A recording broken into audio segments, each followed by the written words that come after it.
Wario, c'était mon héros préféré pendant super longtemps. Et d'ailleurs, sur Mario Kart 64, je prenais tout le temps Wario. Pourquoi? Parce que petit, j'avais poncé Wario Land 1 et Wario Land 2 sur Game Boy.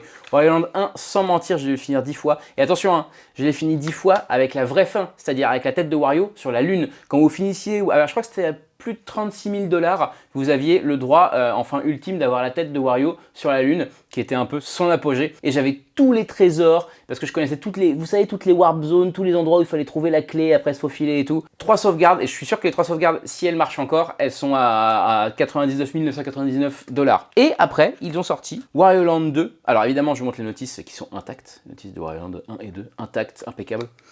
Qui sont encore le papier un peu jauni. Et Wario Land 2 qui est beaucoup plus complet, moins bien je trouve, en tout cas j'ai moins d'affection pour, mais c'est pareil, celui-ci je l'ai fini. Alors j'ai fini qu'une fois, pourquoi? Parce qu'il n'y avait qu'une seule sauvegarde. Et après pour recommencer, on devait effacer toute la sauvegarde. Alors qu'il y a genre 50 niveaux, il y a 50 pièces de puzzle, il y a 50 trésors. Donc en fait je l'avais fini une seule fois, avec la soluce évidemment. Et après j'ai arrêté d'y jouer parce que tu pouvais pas effacer la sauvegarde. Alors que dans Wario Land 1, tu avais 3 sauvegardes, donc tu pouvais toujours en supprimer une pour en reprendre une. Et dans Wario Land 2, il y a une censure. Il y a un personnage qui t'envoie une boule et t'es un peu comme ça dans tous les sens. Dans la version japonaise, il t'envoie une bouteille et Wario il est bourré. Mais dans la version occidentale, ils ont retiré le fait qu'il soit bourré. Ils ont juste dit qu'il s'était pris un coup sur la tête. Mes 2 jeux préférés de Game Boy, Wario Land et Wario Land 2. Et puis mon perso préféré de l'univers de Mario, Wario parce qu'il est méchant.